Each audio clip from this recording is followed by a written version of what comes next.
Well, politicians, United States citizens, and immigrants are all coming together in protest, rallying against Arizona's new immigration law, which allows police officers to ask for documentation if they suspect that someone is in the country illegally.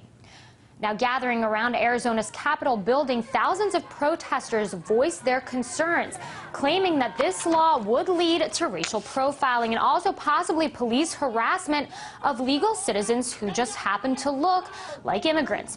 Now, Arizona's governor says police officers will be trained on what actually constitutes reasonable suspicion of an illegal immigrant. In the meantime, President Barack Obama is having the Justice Department investigate Arizona's new law to make sure that it is in fact legal. And some say that the new Arizona law is the strictest legislation in the nation, and opponents all across the country say it's just an open invitation to discriminate against all minorities. Well, for more now, let's go live now. RT's Marina Portnaya is in New York City, where activists are actually comparing Arizona's new targeted enforcement to apartheid and Nazi Germany. Hi there, Marina.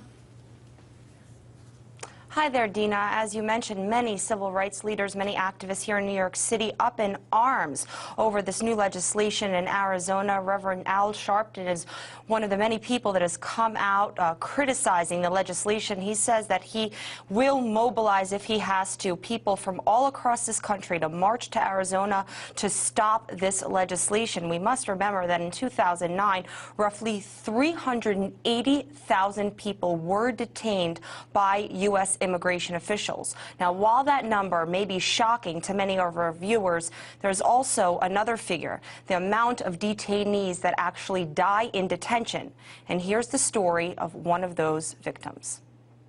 In an industrial part of Elizabeth, New Jersey, the state's largest jail for the undocumented, kept full courtesy of U.S. Immigration and Customs Enforcement, otherwise known as ICE.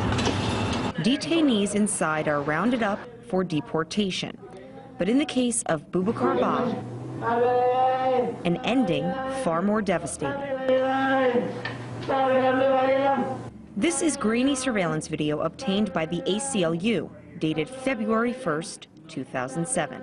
And Mr. Ba allegedly slipped in the shower and had a traumatic head injury, was manifesting all kinds of signs of traumatic head injury, but was treated as kind of acting out. The 52-year-old pleads with guards for medical help, and here's what happened next. He was actually placed in solitary for acting out, as opposed to being treated as a medical patient.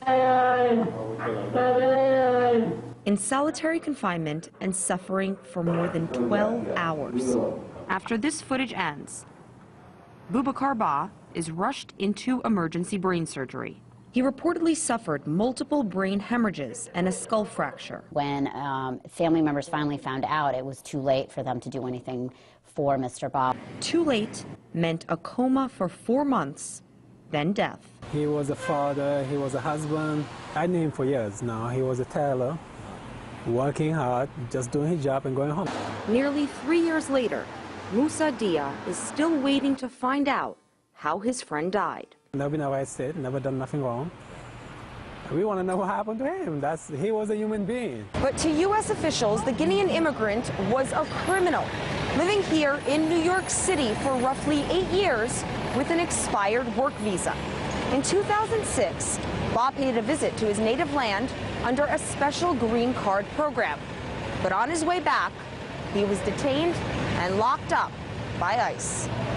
The U.S. government agency has seen an upswing of bad press in recent years over its handling of immigrant detainees.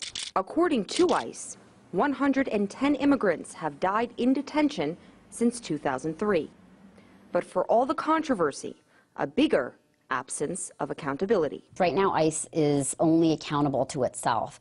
It engages in self-policing, and therefore third parties can't sue to enforce their own internal standards. An estimated 380,000 immigrants were imprisoned last year.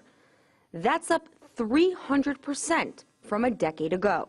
But punishment can be profitable, at least for Corrections Corporation of America. The nation's largest private prison provider is subcontracted by ICE to operate more than 60 facilities, including the New Jersey jail where Boubacar Ba was last seen alive. It's part of the prison industrial complex in this country, the growth of prisons, the growth of private prison contractors that are get these very meaty contracts by the government, and they are making a lot of money running these facilities. CCA's revenue jackpot in 2008 was reportedly just under $1.6 billion. ICE, meanwhile, is requesting a budget increase from Washington, $5.8 billion for the next fiscal year. When it comes to the loss of Boubacar Ba's life, the agency's official word, case still pending. Marina, Portnaya, RT, New York. Really shocking footage there, Marina, and no accountability for all those deaths in the detention. But I want to sort of link it with the Arizona law, because critics say that this will create a police state and this law will result in more of the cases that we saw in your report there.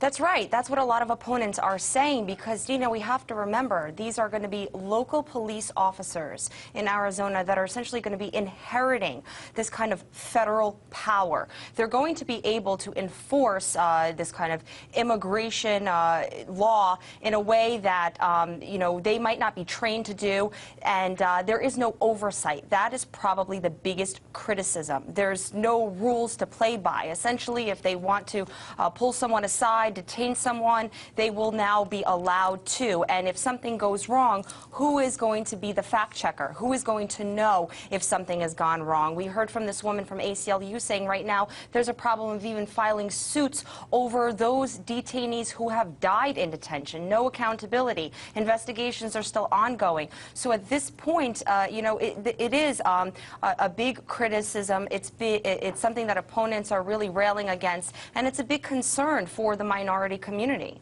And Marina, that lawyer for the ACLU in your piece also mentioned this idea that punishment is profitable, this notion of, as she called it, the prison industrial complex.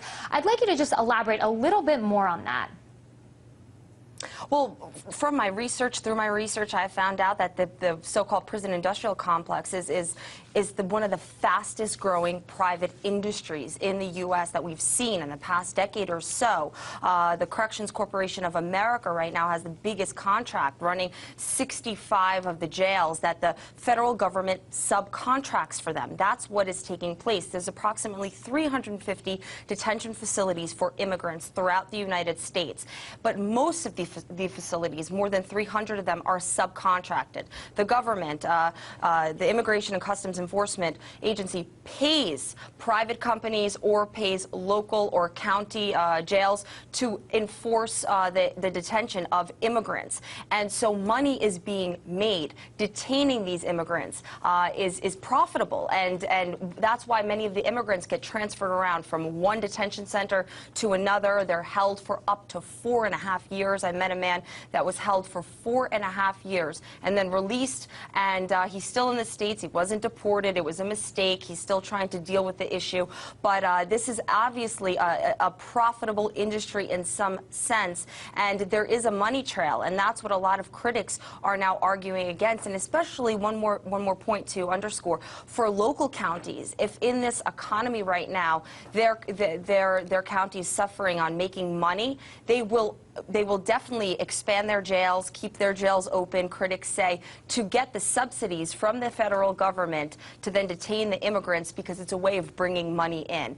So this is clearly an issue that needs to be looked into, and obviously we're still waiting for the health care reform that the Obama administration has promised to tackle. Wow, so even this we see becoming a business. RT's Marina Portnaya live there for us in New York City.